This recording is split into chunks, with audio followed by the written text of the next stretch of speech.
And we are open in the Exhibit Marketers Cafe for lunch. Welcome to virtual lunch. This is, I think, our 7th virtual lunch. So anyway, we are on quite a streak here. And I know we have some regulars that we see pretty much every week. So thank you for joining us and for watching, whether you're here right now live or you're watching on the replay. I'm so glad that you are feeling like this is a valuable tool and that you've been getting some benefit from these virtual lunches. So thanks so much for being a part of it. I want to start off, as we always do, to give people a few minutes to get on. I know sometimes those notifications come in and you go, oh yeah, I almost forgot.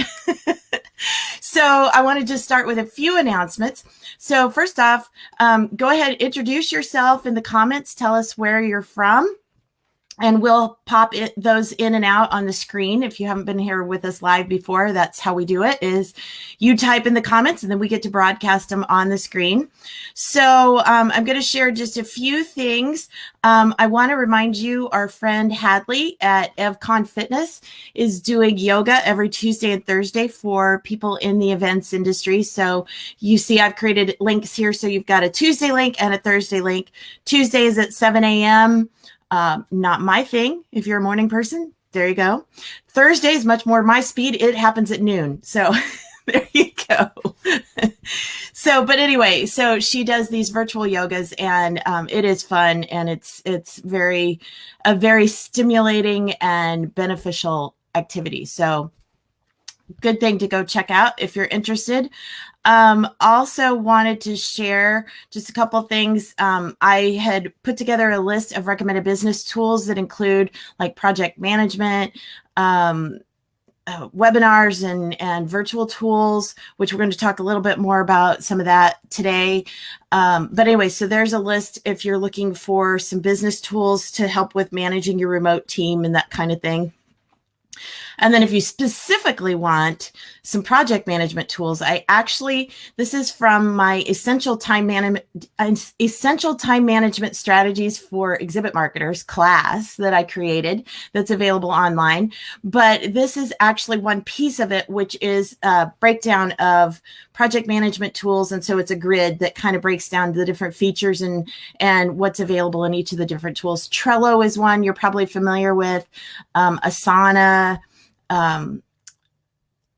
I use Plutio, but there's a lot of different tools out there. I can't even think of them all. I think I've got about 10 on the chart. So, if that's something that you're looking for, you can check that out. And also I want to give a little bit of a recommendation here for TSNN. Has a jobs board. So whether you're looking for work, which I know a lot of people in our industry are, or if you've actually got positions to advertise, go check out the TSNN jobs board. And I'll also say another great resource is coming up tomorrow on Wednesdays at noon Central or 1 Eastern. We always do Expo Chat on Twitter. So if you haven't been a part of that and you haven't participated in the past, I highly recommend you go check that out. And we always have a very lively discussion in there, especially these days because a lot more people are at home and maybe have a little bit more flexible schedule.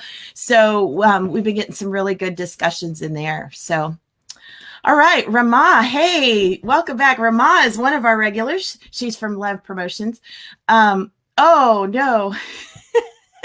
Sorry, you're not going to be able to hear it, but you'll have to listen to the replay later. So, yeah, that's one of those things that you just can't control when you've got somebody jackhammering across the street. So, anyway, we'll see you next time, Rama, and we'll look for you on the replay, and we'll see you next week. But yeah, that's. So go ahead and introduce yourself in the comments. Like I said, hopefully you all can hear me better than Rama can. All right, let's see here. What else do we have for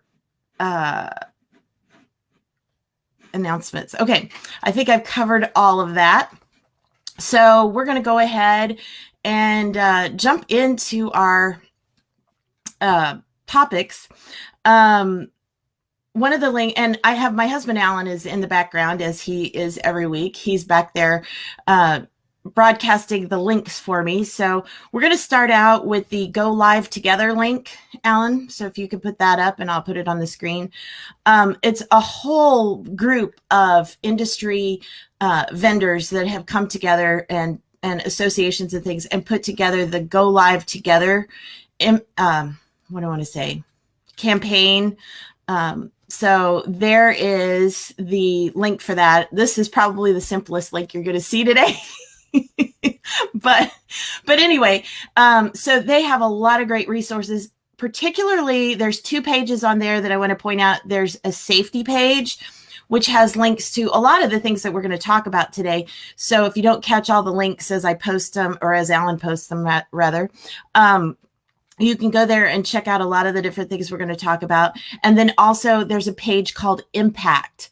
And there they have like some of the strategies and the facts and figures behind what needs to happen. So anyway, so those are a couple of links for you to check, or a page to go to, and then check out a couple of pages within that site. So, and Debbie, hi, glad to have you on today. So we're gonna keep moving on here. All right, so the next thing is talking a little bit about reopening. Oh, and I wanted to point out that this morning on LinkedIn, I had a question come in from Jay Burkett.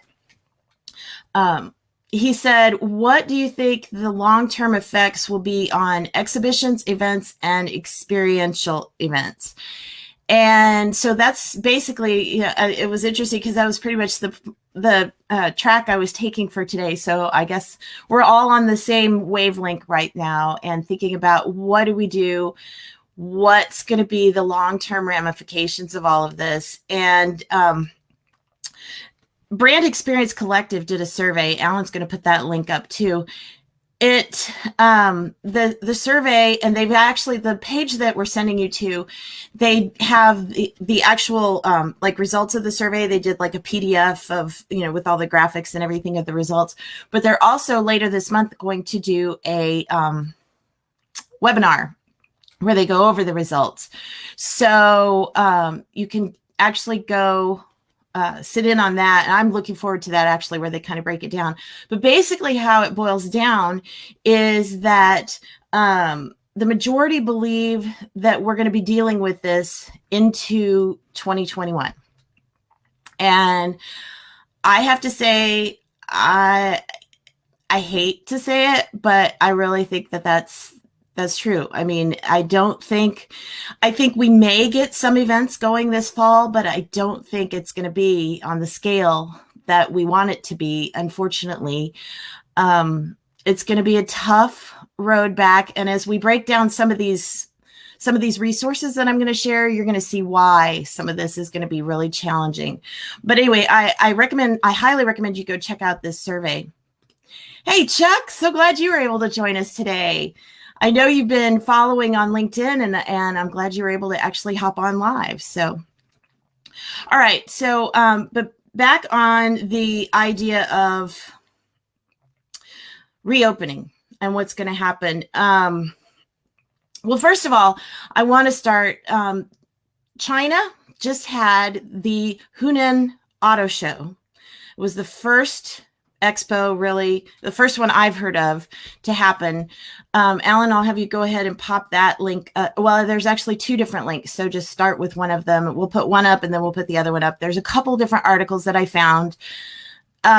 Basically, it sounds like that it was held in a city that was considered low risk. First of all, it wasn't in a highly, a city that had a lot of cases. So, and it was kind of funny. I actually found a video, and of course, being a car show, you know, there's always the girls with all the, you know, modeling around all the cars and stuff. So,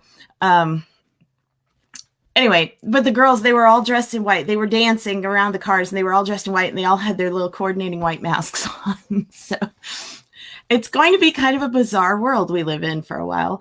But anyway, so some of the things, so this is one of the articles, and this one's probably a little bit more in depth. I think this is maybe a little bit more of a first person perspective. And then there's also, and these links are in the comments. I'll also post them in the replay on YouTube as well, so you'll have that. But this one is a little bit more kind of cut to the chase, a little bit more succinct article. But anyway, both of them kind of outline what they did. Everybody had ID cards, which I'm not quite sure how that worked. It was somehow you had to have an ID card. They did temperature checks as you came in. So, I mean, it looked like, like when you get on the subway and there's all the turnstiles and the little deals that you have to swipe your card. It was like little kiosks, or whatever you call those things, little check-in stations like that. So everybody had to go through, they had to check their temperature. Everybody had to wear a mask. And actually the show is just ending today, or actually since it's in China, it's probably already over with by now. But, so there's not the final recap of how things went, but I am looking forward to seeing, kind of a breakdown of how that all happened. It's definitely going to be interesting on the subject of requiring people to wear masks. That alone is going to be a challenge, because like I just saw on Facebook this week, one of my friends shared a post from one of her friends who was complaining because one of the local home improvement stores was requiring people to wear masks. And he was all like, I'm not going to do that. I'm just going to go support the competitor. Don't go to that store anymore. And it's like, okay, you're going to have some of that. The people are refusing to go along with what the regulations are. You're going to have people that are skittish. I have to confess, I'm somewhat of a germaphobe, always have been. And, the whole idea of, how safe do I feel? It's like, I haven't set foot inside a store since March 12th. So, I'm not sure how I feel about that at this point, mask or no mask. But anyway, so talking about the reopening and how things are going to look,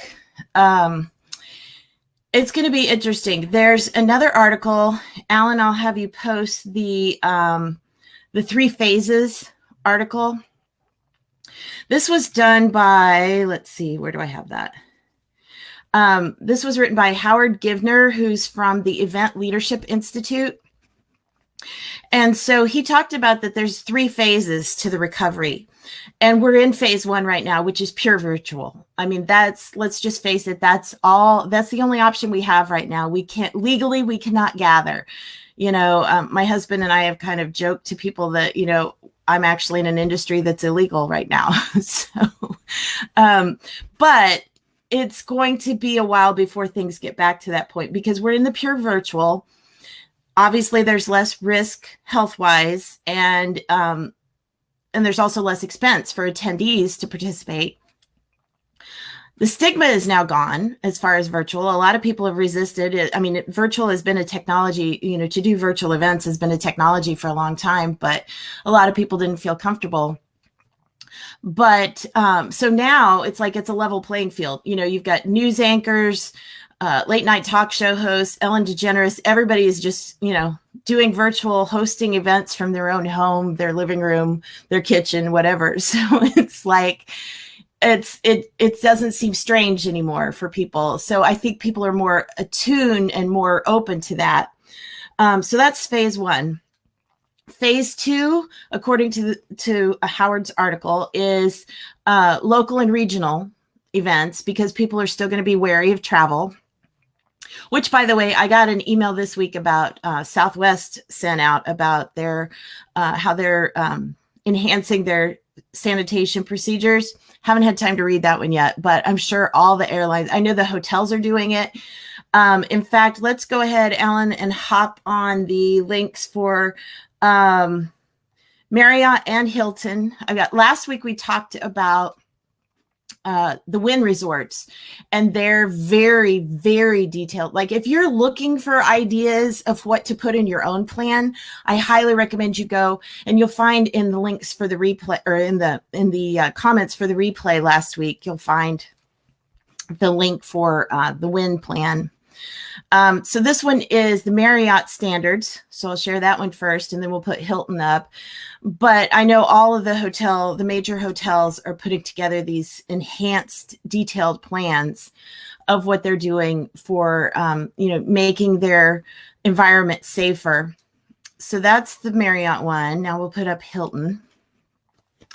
And then there's also, the next one I'll have you put up, Alan, is the Travel in the New Normal. This is actually a link to a TSNN article about the report or the document that was put together by the U.S. Travel Association, but they basically have detailed out. And so the things that they have outlined, I'll go ahead and put that link up here. So that's the article, but then in there's a link to go download the PDF. But basically, the points are they are adapting operations and modifying employee practices, redesigning public spaces to, spread things out, keep people from being too close together, implementing touchless solutions. So like for hotel check-in, things like that. And, just so they limit contact. Enhance sanitation procedures, which, we've talked about that. Promote health screening measures for employees and isolate workers with symptoms. And then following best practices in food and beverage service. So, there are a lot of components to consider on all of these things. And so when it comes to trade shows, excuse me, when it comes to trade shows, obviously, the distancing is going to be one of the biggest challenges for us because, the whole idea of a trade show is to bring people together and get people, interacting and participating with each other. So it's going to be really strange to see how that all comes about. And then the third phase in that 3 phases article is full events return, but with on-site testing, kind of like what I was talking about that they're doing in China. So, they're ways ahead of us at this point over there because they were the first country that had issues. So they're the first on the rebound. So I think we need to watch closely what they do there and how they're handling the situation as they reopen. So let's see. Okay. So some of the challenges, well, like for example, okay. So here in Kansas City, we're still under the stay-at-home order for a while longer, but the mayor has announced a new plan for reopening, and he calls it the 10-10-10 plan. And so what that is for non-essential businesses, maximum capacity is 10% of whatever the rated occupancy is, or 10 people, whichever is greater. So, in a business that maybe normally could seat, like for a restaurant that could normally seat 80 people, they can only have 10. So it's going to be really interesting. A lot of people are saying this just can't, financially, this can't work. You can't justify the expense for that little return.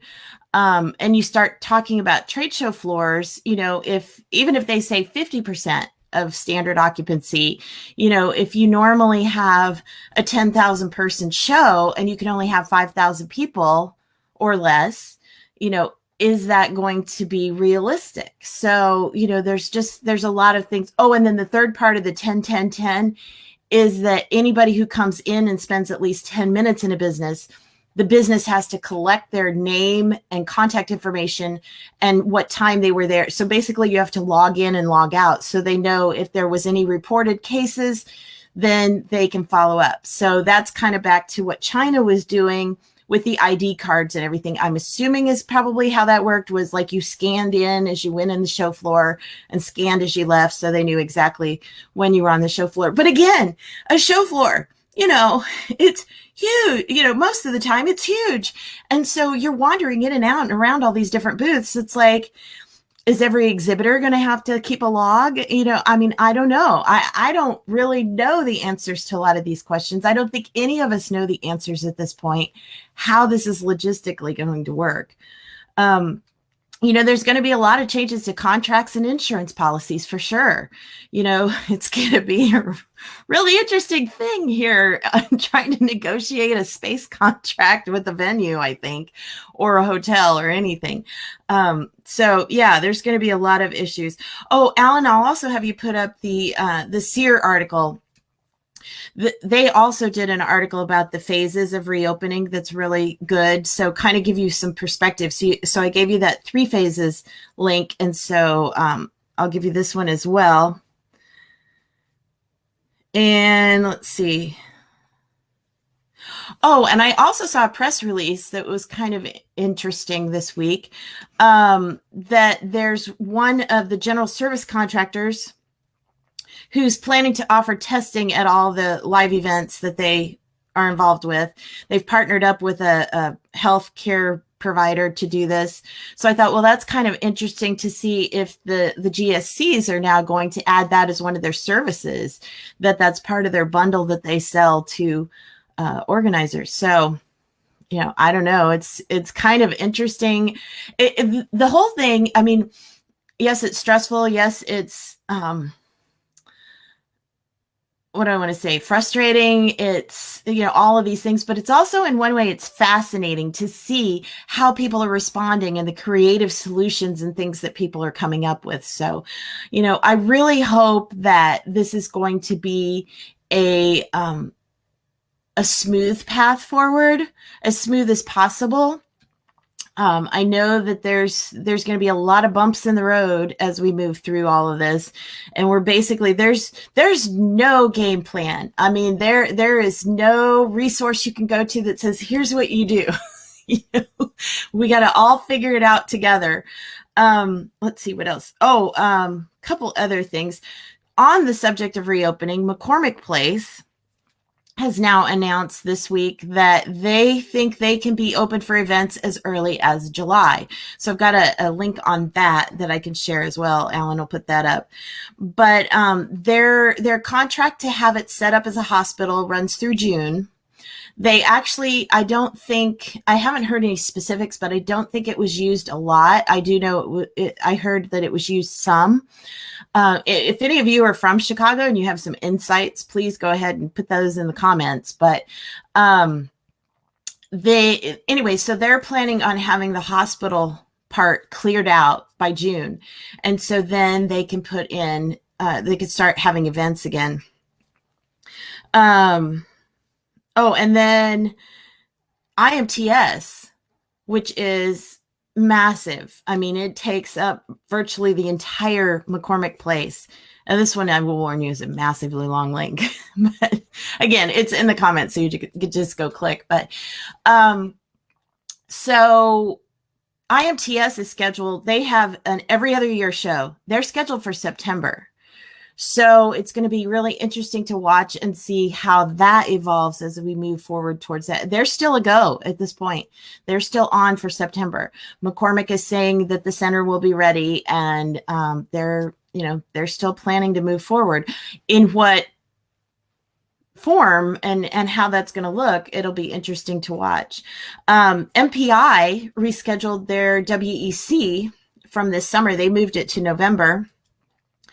And there was an interesting comment in there, or interesting phrase in there. It said they're having risk-free registration. So I guess that means if you register, you can get a refund with no questions asked. I'm guessing that's what it means. I don't know what risk-free registration means, but to them. But it's interesting because they've moved it to November 3rd through 6th, I believe it is. Yeah. And so that's over the election. So they actually, even in this article, they actually include a link to how to get information about absentee balloting, because that's over the election. So anyway, yeah, so many things to think about as we move forward. But on the subject of virtual, I do want to share, I'm very excited that coming up later this month, I am producing the virtual event Trailblazers Summit.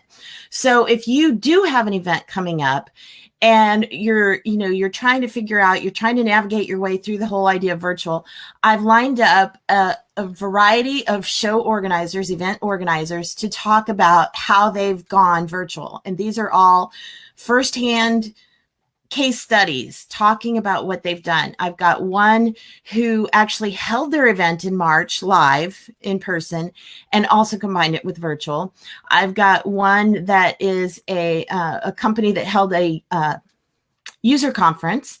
I've got one that is a regional association. Another one that did a lot of exhibitor interaction online, an exhibitor showcase, virtual trade show element, so just a variety of experiences. So I really am excited about this. It's been a huge amount of work. You could just ask my husband. It's like been most of my waking hours for the past month, but I'm pulling all this together because I know everybody's got so many questions about how to go virtual. And at this point, let's face it, we've all got to have a virtual plan. Even if you're looking at doing a face-to-face event, even if your next event is not till 21, I highly encourage you to look at the virtual side of things as well, because you're going to need that component. I hate to be the one to break it to you, but you're not going to have as many registrants, live attendees at an in-person event for probably the next couple of years. So, look at this virtual side of things, figure out how to make it work, and figure out how to bring in as many people as possible. Get people involved in your event. Yes, we all know it's not the same. Don't try to make it the same, and I'm going to do a session. I'm going to talk about that, about, what virtual needs to look like. And how you can make it more of an experience for those people that are online participating. And I hope that these virtual lunches have been somewhat of a lesson in how you can make things more engaging and interacting.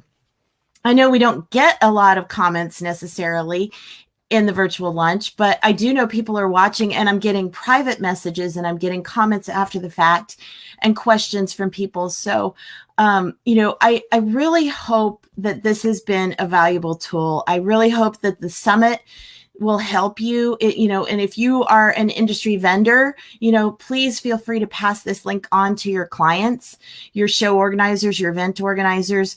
Let them know that this resource is available, and, both the virtual lunch and the summit. But please let me know if there's any other way that I can help out, because I really want to be a resource for you. I love this industry. This has been my life for the last 20 plus years. I'm passionate about being an educator and an advocate for the trade show industry. So, let me know. And if there's topics that you want to see on the virtual lunch, I thought maybe we would stop, but people keep asking. It's like, how are you going to keep going? How long is this going to go on? I honestly don't know how long I'm going to keep it going, but for now, we're going to keep meeting on Tuesdays at noon Central. And if you have a topic you'd like to see us cover next week, please, let us know that, and we'll put it together for you. So I'm going to just do one last check and see if we've got any other comments. And if not, we'll go ahead and wrap up for today. But I really do want to thank you for spending your lunchtime, no matter where you are, whether it's lunchtime or not. But I appreciate you spending lunch in the Exhibit Marketers Cafe with us. And I just, we're going to make it through this. I know everybody keeps saying it. We are going to make it through this. We are going to figure it out. And the best way to do that is all together. So until next Tuesday, thanks for joining in for Virtual Lunch. Hang in there, and we'll see you then.